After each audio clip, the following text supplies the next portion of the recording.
This next video will look at communication skills.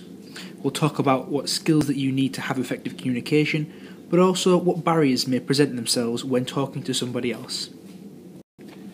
As you can see, there are different types of communication, from written to verbal to non-verbal. Have a think about the advantages and disadvantages of each of these types of feedback. Now let's look at some of the skills and abilities you will need for effective communication. Think about your use of questioning. A combination of open and closed questions will allow you to get the information you want, while the individual will be able to also express their opinion. Both eye contact and posture are very important when communicating.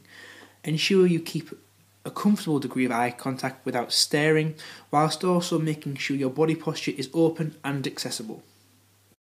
This can be achieved by keeping your head up, popping your chest out, your shoulders back, and not crossing your arms or placing any physical barriers in front of you. Your speed and tone are also very important.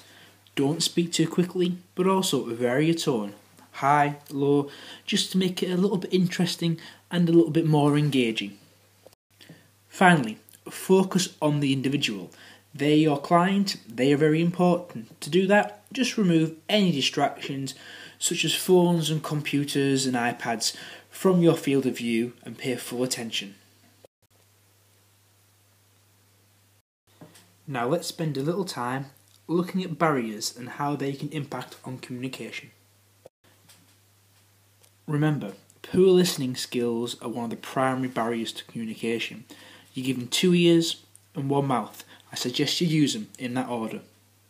Think about your non-verbal communication, such as your body language and your facial expressions. Sit up, look engaged. Think about the way that you look, smile and acknowledge.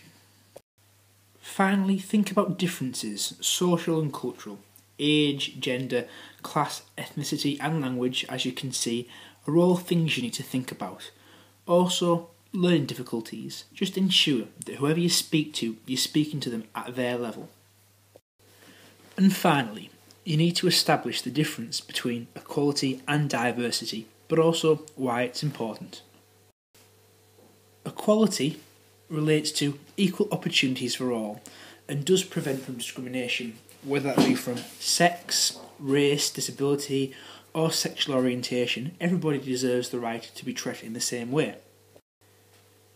Diversity does differ from equality in that you take a non-judgmental approach, and we are recognising but celebrating cultural diversity, ethnic diversity, sexual orientation diversity, whatever it may be. It's a case to celebrate and acknowledge that people are different and how that might impact on the way that you would speak to them. You should now be able to complete questions 3, 4 and 6 of your assessment.